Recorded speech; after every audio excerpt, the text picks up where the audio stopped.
Alô, meus queridos amigos e irmãos, muito boa noite. Estamos aqui em mais um programa Bezerra de Menezes, o Kardec brasileiro, sempre na companhia de Luciano Clay Filho, historiador, biógrafo de Bezerra, autor da sua maior biografia, Bezerra de Menezes, O Homem, Seu Tempo, Sua Missão. Isso é um programa semanal, como todos os programas semanais ou mensais do nosso canal, todos eles sempre às 20 horas. Bom, mas eu tenho os outros programas também, né? Então, terça-feira, às 20 horas, temos o programa Hermínio C. Miranda, o Grande Escriba, na companhia da filha do professor Hermínio, Ana Maria Miranda, conversando sobre a obra e sobre a vida do Hermínio Corrêa de Miranda. Na quarta-feira, temos o programa Resenha Literária, com o pesquisador e documentarista espírita aqui do Recife, Silvio Mariano. É um programa sobre livros, onde a gente indica as obras, sempre de qualidade, não se preocupem, e a gente entabula uma conversa agradabilíssima sobre as ditas obras. Tá? Na quinta-feira, temos o programa O Metro que Melhor Mediu Kardec, com Dona Heloísa Pires, a filha do Herculano. É um programa sobre a vida e a obra do Herculano, semelhante ao que fazemos com Ana Maria, filha do Hermínio, sobre Hermínio, né? Então, toda quinta, às 20 horas, o Metro que Melhor Mediu Kardec. Mas temos também os programas mensais, que só acontecem uma vez no mês, sempre às 20 horas. No primeiro sábado, temos o programa Leon Denis, o apóstolo do Espiritismo, conversando com Charles Kemp, presidente da Federação Espírita Francesa. É um programaço sobre o maior filósofo espírita do mundo.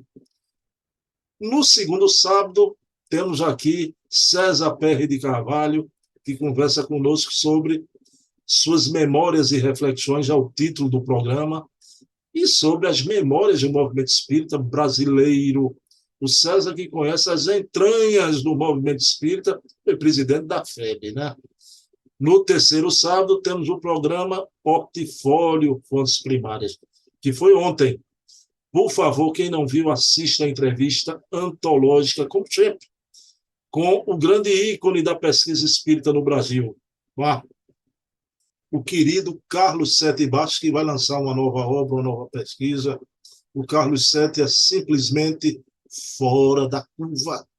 Uma entrevista impressionante. Foi ontem, vocês podem ver quando quiser.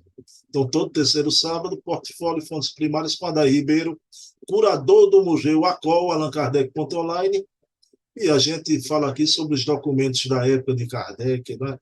Só que ontem a gente recebeu um convidado, que foi o Carlos Sete Bastos. Eu e a daí a gente conversou com ele.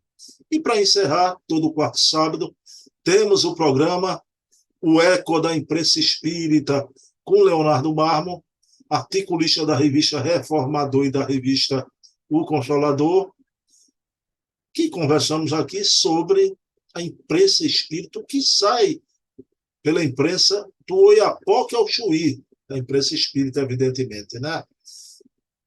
O patrono desse programa com o Marmo é Luiz Olímpio Teles de Menezes, o pai da imprensa no Brasil, aquele que fundou o primeiro órgão de divulgação espírita no Brasil, o Eco da Lentúmulo, o Eco com acento no Eco CH. Então, nós mantivemos a grafia e o nome do programa é O Eco, com acento no Eco CH, o Eco da Imprensa Espírita, né? Programa imperdível. É o que tem mais visualização no nosso canal, né? Tá bom, pessoal? Deixa eu botar o bom velhinho do Ceará aqui, mas antes, vamos elevar o pensamento a Deus, agradecer ao nosso Pai de bondade infinita por mais essa oportunidade de, junto com o Luciano Clay, conversarmos sobre a vida do Dr. Bezerra de Menezes, sobre a sua grande luta de Kardec brasileiro, o médico dos pobres, para a implantação da novel doutrina aqui nas terras do Cruzeiro. Então, pedindo permissão a Jesus, a quem tudo devemos, e pedindo permissão, sim, a doutor Bezerra de Menezes, iniciamos o nosso programa da noite de hoje. Pessoal, sem mais delongas, deixa eu colocar meu amigo Luciano Clay aqui, né? Que o que interessa nesse programa é Luciano Clay, não é mesmo? Vamos lá. Pronto, meus queridos amigos, como eu falei, eu estava sozinho, eu disse, vou colocar o bom velhinho do Ceará aqui, né? Já coloquei, estou aqui com meu querido amigo, irmão de fé, camarada, Luciano Clay, para mais um programaço. Meu querido Luciano, tudo bom, Luciano? Como vai? Melhor agora, sempre melhor depois que falo com você, querido. Não é simplesmente conversa de amigos que se querem bem, não. É porque eu me sinto bem mesmo. É um momento assim para mim particularmente, sobretudo para quem, como historiador, faz trabalhos de pesquisa voltada à história do espiritismo, o doutor Bezerra Ano. E às vezes, sabe, Bruno, você não tem muito com quem compartilhar. Então, essas nossas reuniões noturnas, dominicais, iniciando a semana, é uma oportunidade que você nos dá de podermos compartilhar um pouco o resultado das nossas buscas, das nossas pesquisas. Já disse noutra oportunidade e repito, sabe, querido, o trabalho do historiador, do movimento espírita, de uma forma geral, ele é um trabalho de cavaleiro solitário, porque você realmente vai sozinho, vibra com as pesquisas, as informações inéditas, os documentos que você encontra. Então, queria poder compartilhar isso com você, abrir o coração aqui e falar um pouco a respeito desses achados, das novidades, sobretudo no caso nosso, em relação ao nosso doutor Bezerra de Menezes, é motivo de muita alegria. Então, quando eu venho para esses nossos encontros aqui, não é algo que eu estou dizendo só para lhe agradar, não, mas para me agradar também, eu me sinto muito bem. Luciano, o programa está começando agora, mas a nossa conversa começou há uma hora atrás. A gente está uma hora conversando sobre tanta coisa. Coelho Neto, vocês aguardem o programa da semana que vem, né? Algo significativo sobre um momento que causou um rebuliço no movimento espírita. Então, muita luz no caso Coelho Neto advirá. Para a semana a gente vai conversar sobre isso aqui, né? Luciano, deixa eu lhe dizer uma coisa. Você conhece essa expressão, não sei se aí no Ceará usa, eu vou ser cabueta, viu? Existe essa expressão aí. Né? Existe, existe. Meu amigo, eu não sei o que é que eu faço mais, né? Dona Lúcia Bezerra lhe traiu semana passada, se lembra, com Ana Maria, né? Saiu do programa de Bezerra, foi ver lá o Hermínio. Luciano, segunda traição. Lúcia chegou, Bruno, que papo com Dona Heloísa Pires, como ela é feliz, como ela é risonha. Luciano foi com Ana Maria, agora com Dona Heloísa, né? Você está vendo que está debandando Dona Lúcia para outros arraiais, viu?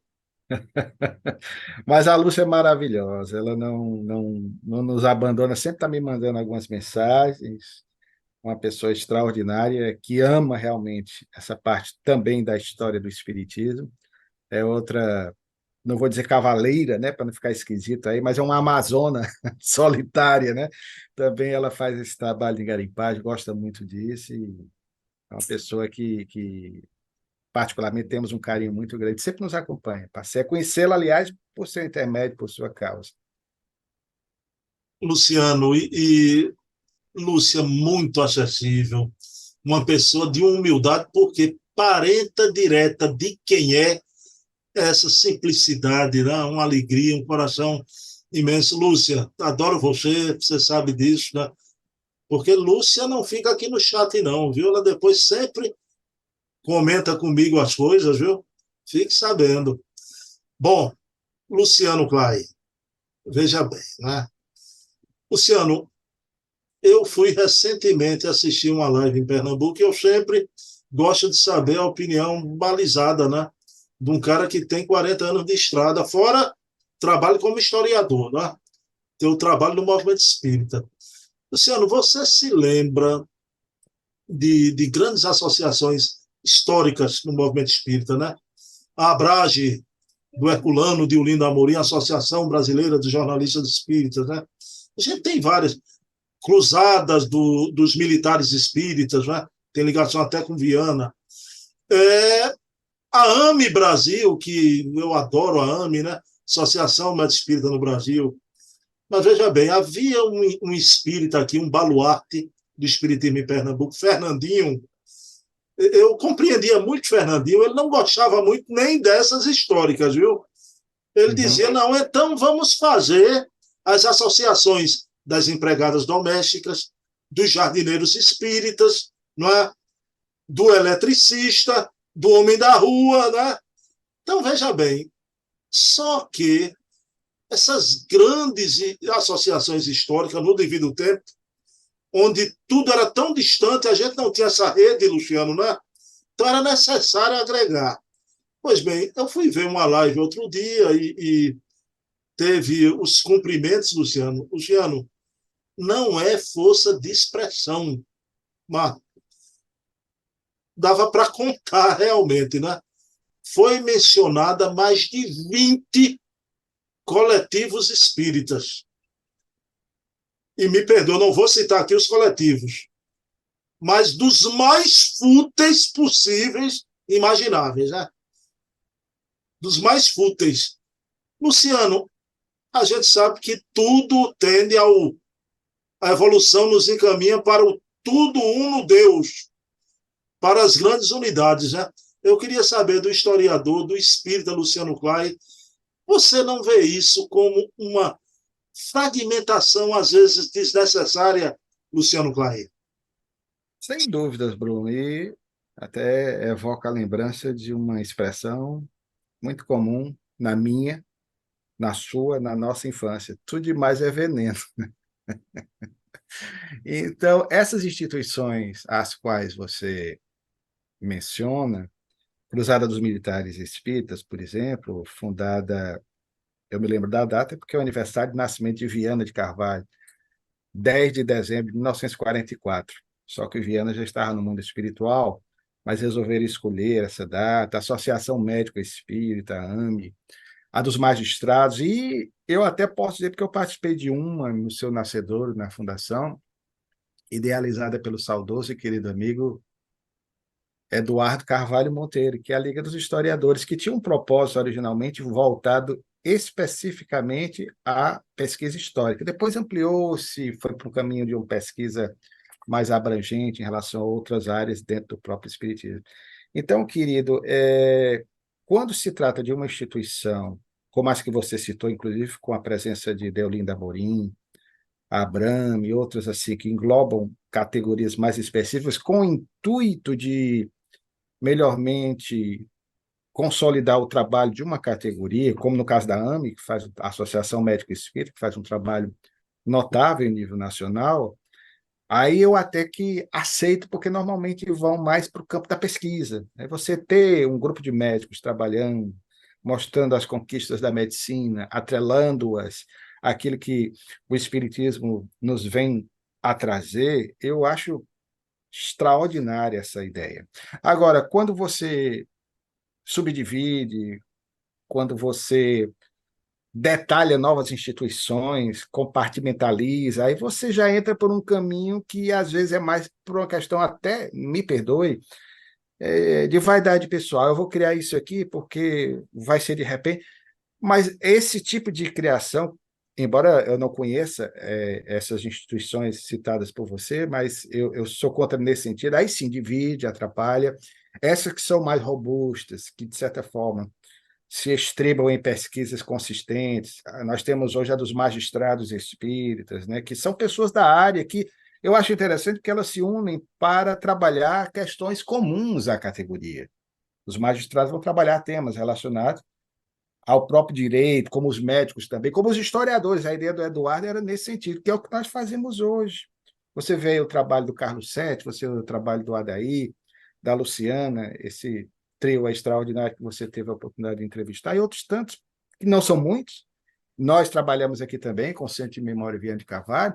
Então, o nosso foco é nesse sentido, de trabalharmos algo que é comum a esse grupo. Aí você consolida o trabalho para um objetivo maior. Quando você entra, por exemplo, em assuntos, em temas que não precisavam dessa subdivisão, porque o próprio espiritismo em si, essencialmente, se são questões, por exemplo, não conheço essas instituições, esses grupos que você cita, mas são questões de natureza social, por exemplo, o Espiritismo contempla na sua essência, no seu bojo, o Livro dos Espíritos nos traz isso aí a mancheias, né? Como na velha canção do passado.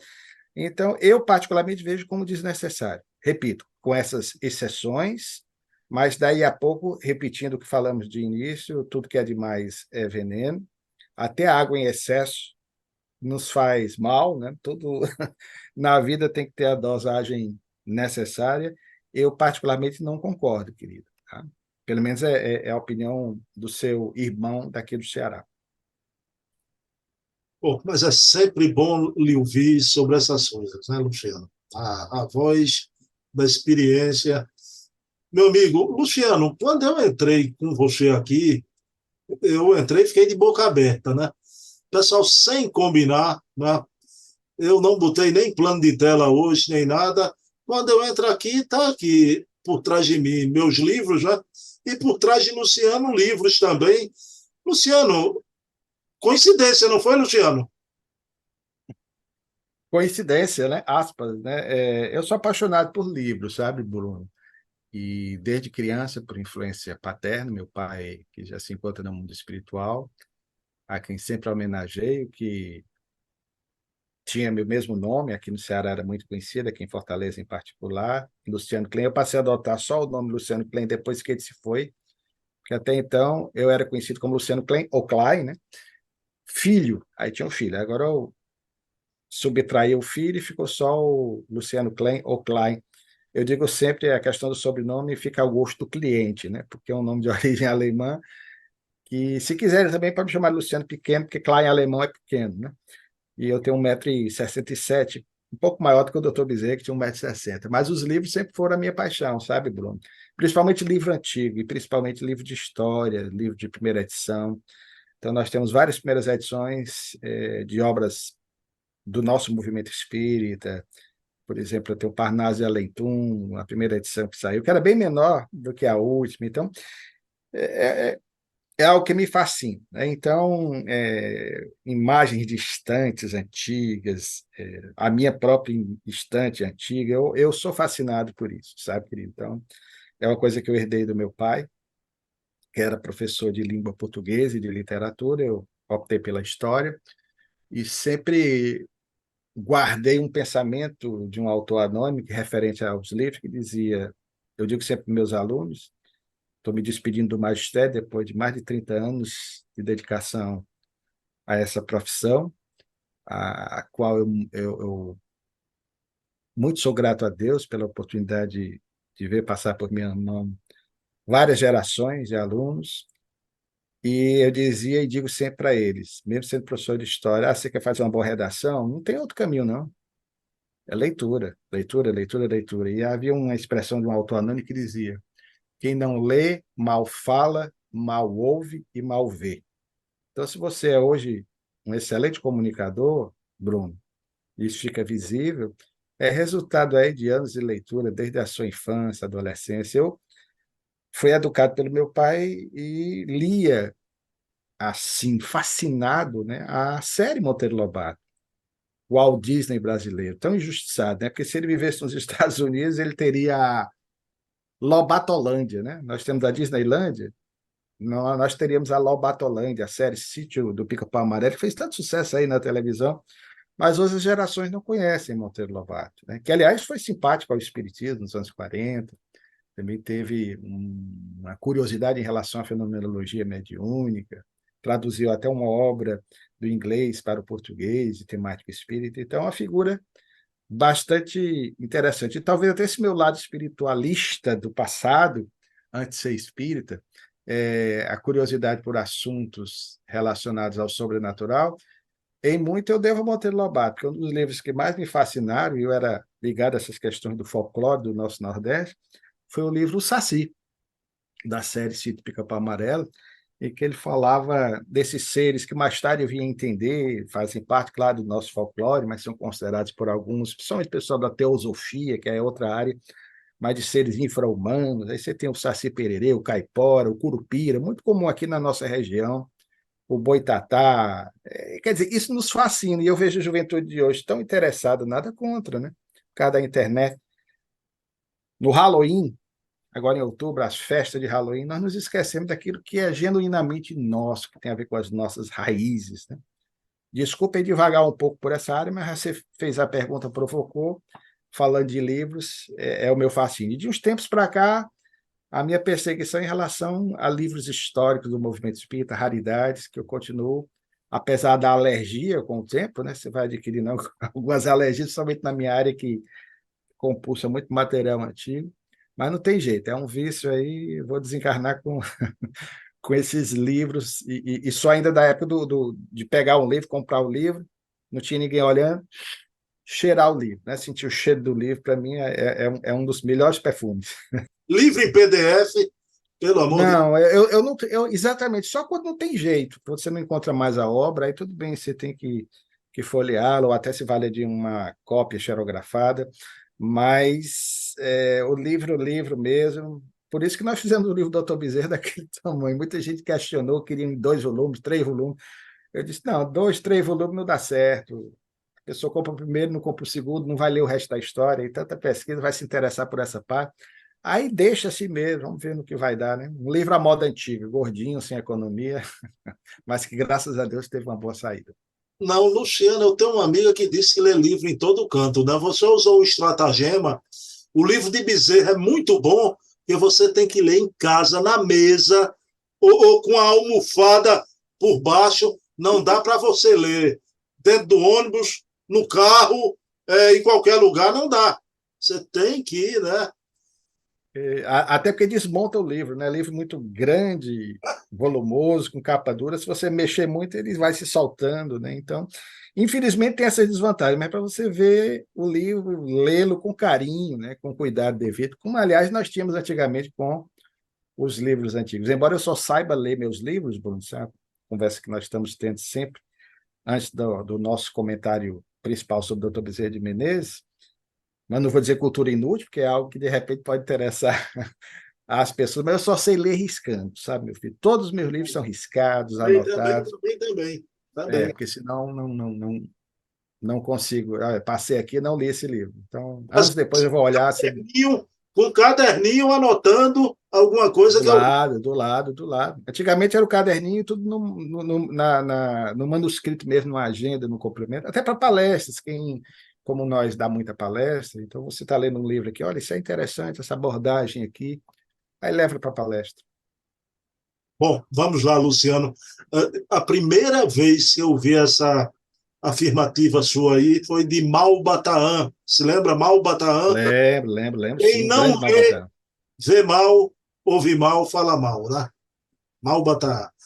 Luciano, hoje a gente vai encerrar aquele périplo pela filharada do Dr. Bezerra, né? Eu diria até ufa, né? Porque é tanto filho, né? Que de repente, Eu vou quem ficar com nos ouve. saudade. Ufa para você que está aí há 40 anos nisso. Eu vou ficar com saudade, viu? Mas, Luciano, é emocionante. Todos, né? E, novamente, a gente vai abordar hoje mais 3 filhos. Tem desencarne novamente, Luciano. É uma coisa. Mas vamos lá.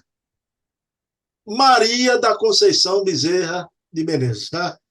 Maria da Conceição Bezerra de Menezes, que tem o nome da minha esposa, que eu chamo a vida toda de Ceissa. Ceicinha, né? Ceiça, um beijo, né? Eu falo de todo mundo, nunca falo de Ceiça, que eu gosto de preservá-la, viu, Luciano? Mas ela todo domingo está comigo lhe assistindo, viu? Morre de rir. Um abraço para ela. Não, enquanto Parabéns pelo marido. não, e ela faz uma cara para mim, meu Deus do céu, quando a gente começa, eu te amo, Luciano, eu te Oh, amo, eu te amo. Ela, você não tem jeito não, você não tem jeito não.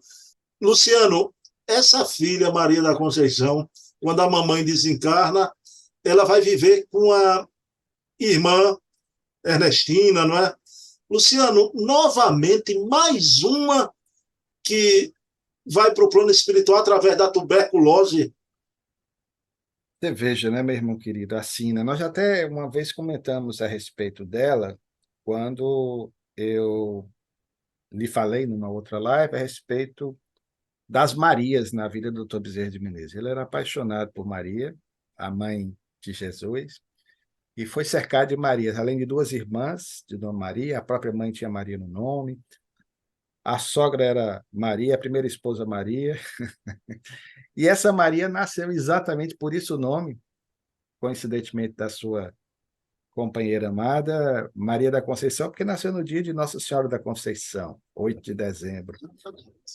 Ela nasceu no ano de 1890, portanto, o Dr. Bezerra estava com quase 60 anos, quando foi pai pela penúltima vez. E essa garotinha nasceu, foi um momento assim de muita felicidade. É interessante, Bruno, também porque quando nós começamos a pesquisar a respeito dos filhos do Dr. Bezerra de Menezes, a documentação referente ao nascimento anteriormente era mais fácil de ser encontrada, graças à ajuda de um querido amigo que contribuiu demais para que eu tivesse êxito nessa empreitada, que foi um irmão que a Providência Divina me reaproximou, assim como você também, lá do Rio de Janeiro, o Laércio Camanho. E o Laércio, que é um advogado conceituado, ele tem uma facilidade muito grande de buscar, principalmente em sites especializados, os batistérios. Então, eu dava a data, ele ia lá e pegava. Aí você tinha, a partir dessas informações, o registro dos padrinhos, das madrinhas, algum detalhamento a mais que uma pesquisa costumeira pela internet ou em biblioteca você não encontra. E o interessante é que, a partir dela, e um pouquinho antes até da filha que nasceu, sobre a qual nós comentamos no programa passado, no dia exato da adesão pública ao Espiritismo, dele ao Espiritismo, 16 de agosto de 1886, a Hilda, falamos no programa passado, a Hilda e os derradeiros filhos do Dr. Bezerra de Menezes, a Maria da Conceição e uma outra pequenininha, que nós vamos, na sequência, também falar, que vai receber o nome de Consuelo, essas três nós já não tivemos facilidade de encontrar o registro, o batistério, como era chamado, que era o equivalente a uma certidão de nascimento, por conta da igreja, porque a Igreja Católica, lembremos, era a igreja oficial, até o advento da República. Então, particularmente, nós perguntamos até a esse amigo, rapaz, por que será que o doutor Bezerra não registrou mais o batistério, né? Talvez por conta exatamente da mudança, não só em relação às nossas leis, porque agora você não necessariamente era obrigado a ter no cartório registrado, especialmente a Maria da Conceição, você poderia, se quisesse, não mais se batizar, né? Não sei se por conta dessa transição de crença, de convicção do doutor Bezerra, tanto que a Hilda, que nasce de 16 de agosto, ela só foi batizada, certamente por conta da família, um bom tempo depois, nós descobrimos isso, né? Então, de fato, querida, a Maria da Conceição, ela, uma mulher de raras virtudes, vai se tornar uma moça bonita, também, como as outras irmãs, já prestes a constituir família, estava noiva, e acabou, de certa forma, vitimada pela tuberculose. Veja que sina, né? Quase todos os filhos. E o mais interessante é que, quando a mãe desencarna, a mãe vai desencarnar, a dona Cândida, em 1909.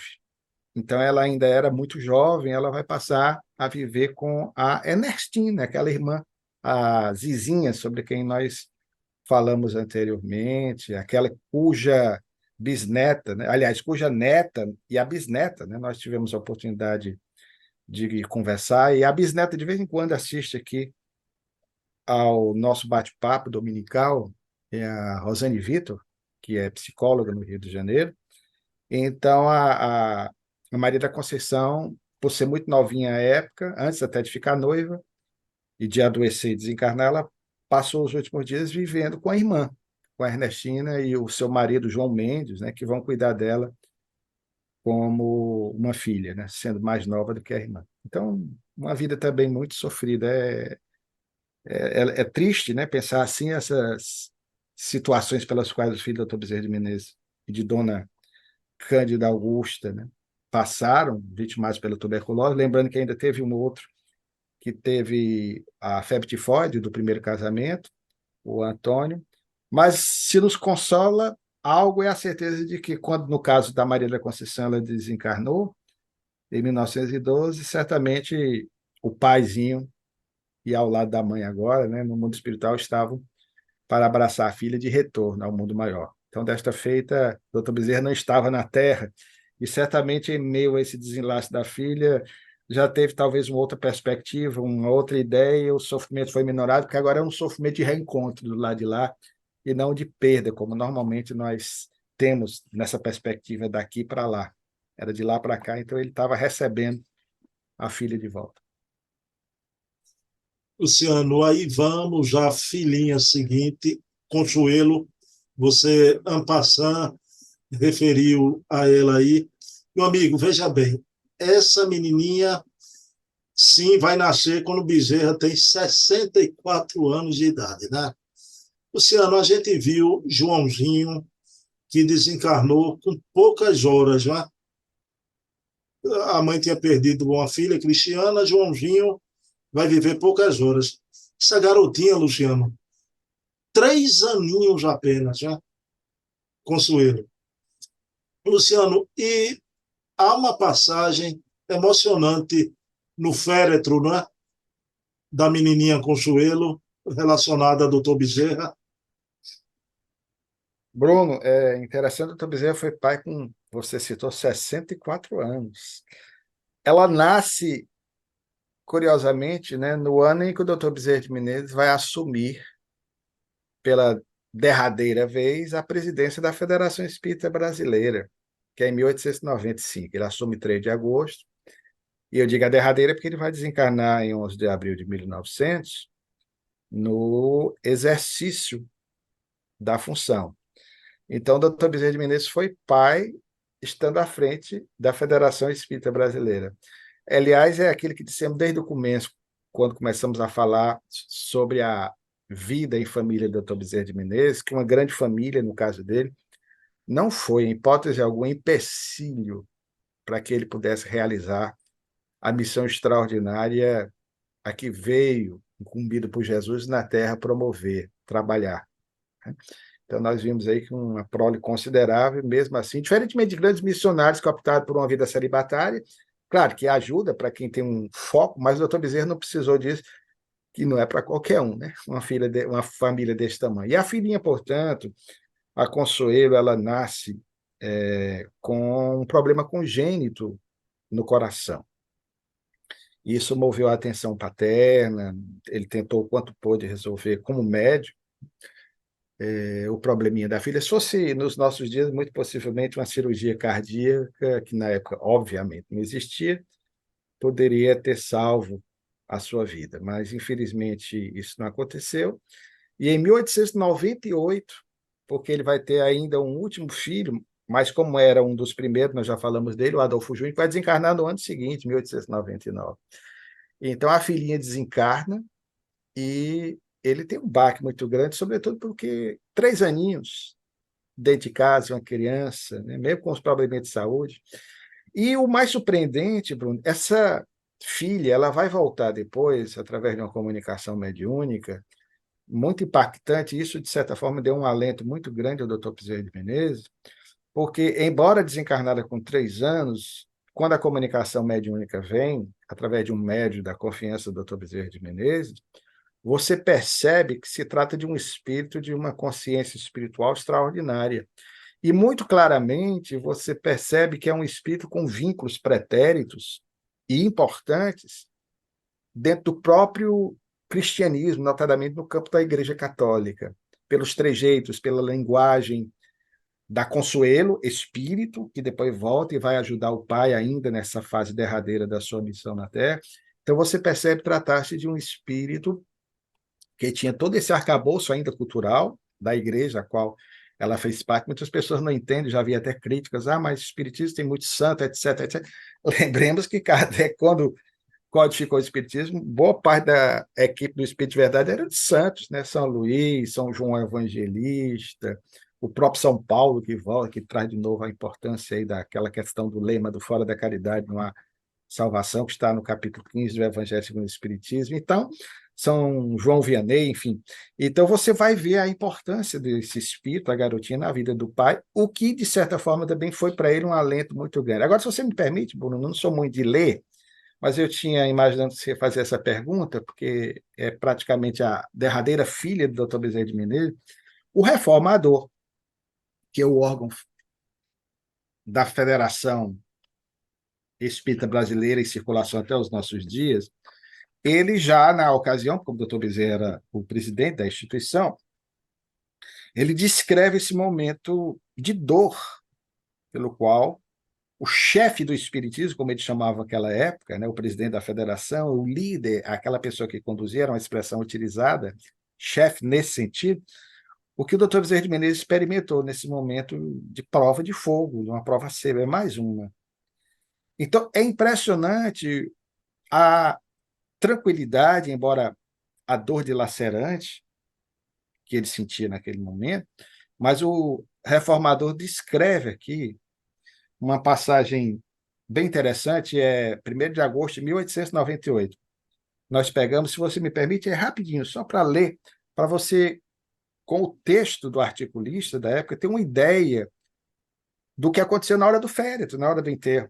A serenidade, a calma do Dr. Bezerra de Menezes, em meio ao choro das mulheres presentes, que a alma feminina é sempre muito mais sensível.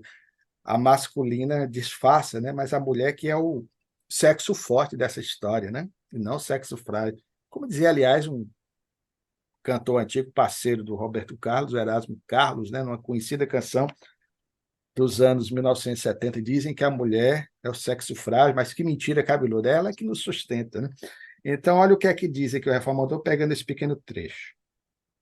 O féretro saía no meio dos soluços, com que a fragilidade feminil dos entes que ficavam pagava o seu tributo à dor que os envolvia.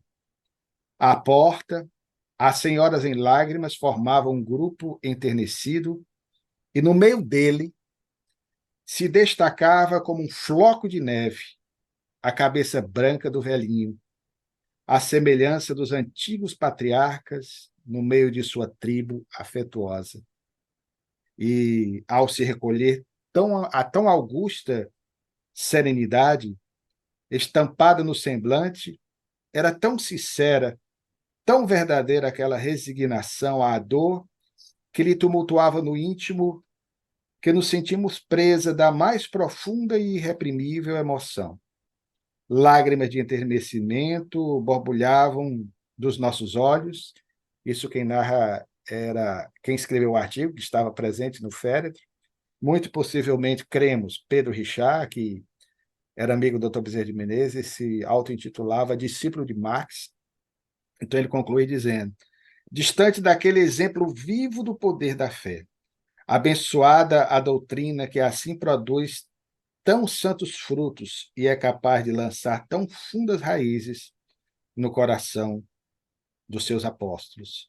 Porque só uma confiança absoluta no nosso destino futuro, só a certeza profunda na imortalidade da alma, tal como Nola ensina a nova revelação, podem gerar aquela resignação austera e verdadeira. Veja que coisa linda.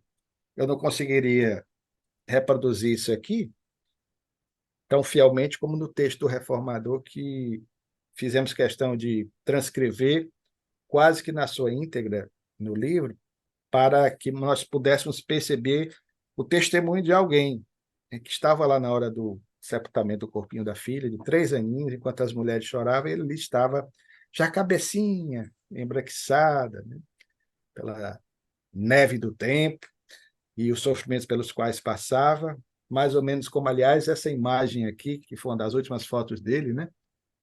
A capa do livro, não sei se dá para ver aí, né? Que ilustra essa serenidade. Aqui é até um pouco mais ainda grisalho, ele estava com a cabecinha mais nevada.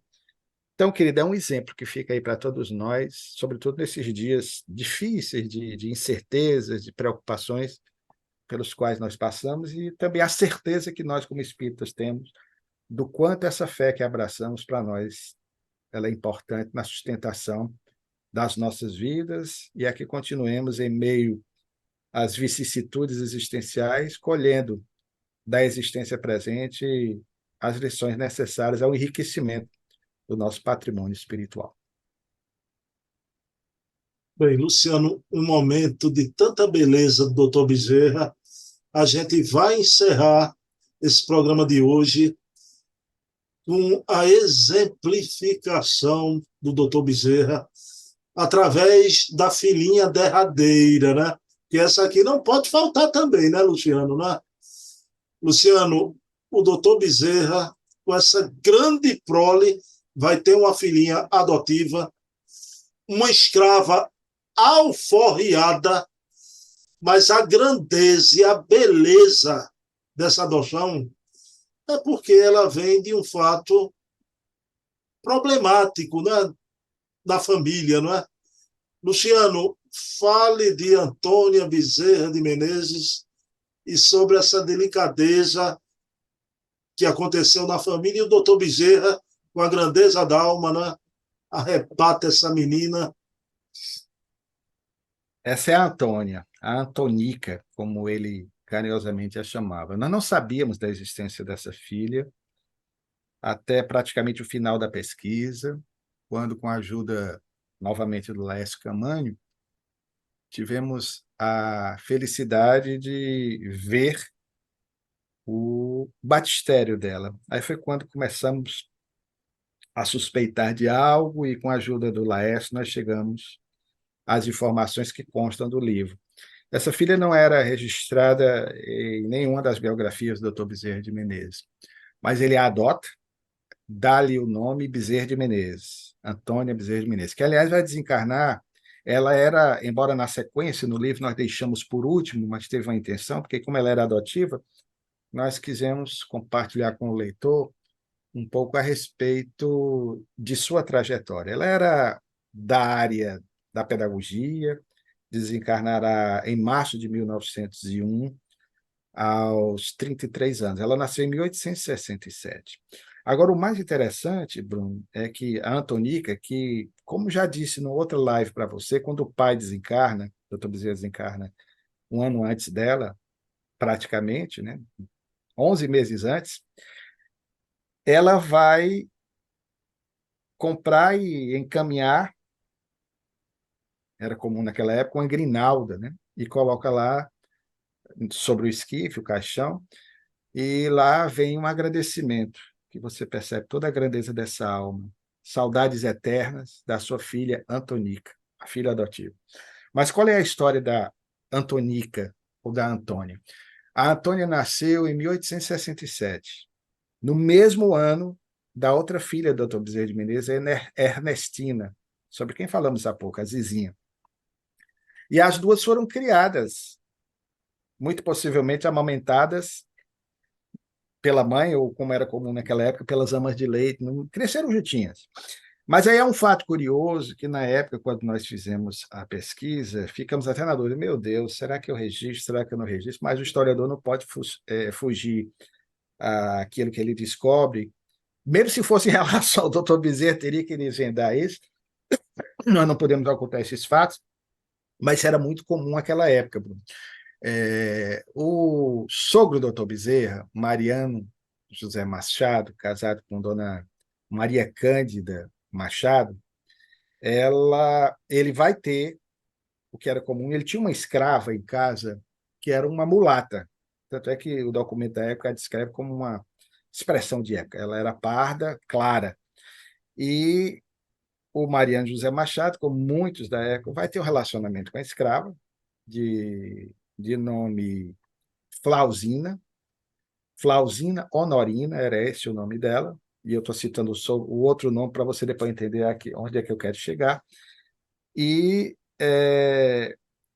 naquela época acontecia isso. Infelizmente, fazia parte de um contexto, um momento de fraqueza do Sou, mas o mais surpreendente é que o Dr. Bezerra e a Dodoca, a Cândida Augusta, que era a segunda esposa, resolvem acolhê-la, a filhinha, que nasce branca, aliás, né? É uma mulata, né? Parda, como se chamava também, mas muito branquinha.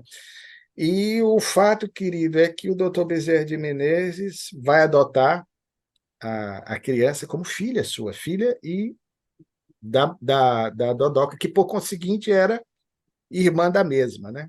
Então, deu de mamar, muito possivelmente, cuidou das duas indistintamente. O pai vai desencarnar, o sogro do doutor Bezerra, o pai da Dodoca, em 1881. Então, o doutor Bezerra que vai ser o pai mesmo. Então, ele adota essa criança, que vai ter um sentimento de gratidão profunda a ele. Quando desencarna, desencarna até numa residência muito perto da dele, no Riachuelo, no Rio de Janeiro. Agora, o interessante que nós descobrimos é apenas uma ilação, não temos como afirmar, até pela raridade do nome. O nome da mãe da Antônia, citei para você, era Flausina Honorina. O doutor Bezerra de Menezes escreveu um romance abolicionista, quando encarnado, que a FEB publicou recentemente, titulado A Pérola Negra. E o nome da heroína, que era uma afrodescendente, vai se chamar exatamente Honorina. Coincidência? Será? Um nome desse? Não é Bruno, não é Luciano, né? Mas Honorina. Então, muito possivelmente, o doutor Bezerra citou ou destacou o nome da personagem em homenagem a essa escrava com a qual o sogro teve a filha do seu coração, que era, aliás, uma escrava muito querida na época, né? Então aconteceu esse fato, nós tivemos de revelar, mas para você entender também aí a grandeza do doutor Bezerra de Menezes em cuidar dessa menina, mais uma entre tantas que ele agregou como filhas e filhos do coração e que viveram às suas expensas, sob seus cuidados. Impressionante, Luciano. Luciano se referiu, né, que isso acontecia muito na época, né? Provavelmente a sogra do doutor Bezerra, com certeza, ficou tiririca com o Mariano, né? E o Bezerra e a esposa tiveram a grandeza da alma, né? E veja bem, a filha soube retribuir com sentimento, né? Então, homenageando o pai que partiu. Luciano Clay, encerramos, Luciano, 3 programas aqui, quatro programas, né, sobre os filhos. Um deles está aqui reencarnado comigo. Eu digo isso a ele, viu? Está aqui reencarnado, viu? Conversando comigo. Para mim, eu não Filho tenho. do coração. É meu guia espiritual, Manuel. Não é Manuel, não. É Manuel, viu? Que me sopra isso. Luciano, querido, como sempre, brigadão. Não vivo sem você mais os domingos. Deixa eu pedir permissão. Seixa, permissão. Isso Ela vai aqui, assistir esse programa. isso aqui é assunto de amigo velho, né? Amo você, você sabe disso. Também, meu filho, também, viu? Viu? Vamos fazer a prece? Com alegria. Deus te abençoe, a semana de muita luz, muita saúde a todos que nos ouvem. Divino amigo Jesus, uma vez mais, obrigado, Senhor, pela oportunidade concedida de termos podido, através desta live, que encerra uma reflexão mais detida que fizemos sobre a vida do teu apóstolo em família, o nosso doutor Bezerra de Menezes. Que tu possas continuar a ampará-lo nas suas ações no mundo espiritual, intermediando sempre as tuas vibrações junto aos nossos corações. Permite, por fim, Senhor, que possamos iniciar essa semana sob tua inspiração constante através dos nossos anjos guardiães. E cada lar que este programa, de certa forma, beneficia quando evocamos a lembrança do teu discípulo, possa, nesse instante, receber um pouco da tua luz, do teu amor, da tua paz. Ser conosco, divino amigo, hoje e sempre, que assim seja. Bem, meus queridos amigos e irmãos, domingo que vem, 20 horas, sem falta, Luciano aqui novamente com a gente. Quero dedicar esse programa a você, minha mãe. Te amo, como sempre. Jamais deixarei de te amar. Ora por teu filho. Luciano Clay, eu quero encerrar. Você vai perceber a minha sabedoria, que eu vou revelar que não é sabedoria, é esperteza. Como você disse que a gente se conhece de outra vida, né? Se você foi filho de Bezerra de Menezes, eu estava ali pertinho, né? Então, recebendo as vibrações do doutor Bezerra. Já viu que esperteza minha? Se eu fui filho, Bruno, foi um filho muito levado, ou então um adversário do doutor Bezerra, para poder, de alguma forma, quitar um pouco esse débito, essa dívida que todos nós do Brasil espírita, de certa forma, temos a essa alma veneranda que tanto peleja, né, para que nós nos tornemos pessoas mais afetuosas, mais fraternas, mais irmãos. Luciano, todos nós, como Antônia, somos filhos adotivos de Bezerra de Menezes. Amamos o doutor Bezerra, né? Luciano Clay da Silva Sauro, beijo. Até Tchau, domingo. querido. Até Te amo, domingo. meu irmão. Desculpa a essência, viu? Mas te amo, meu irmão. Ida, ida, ida, ida.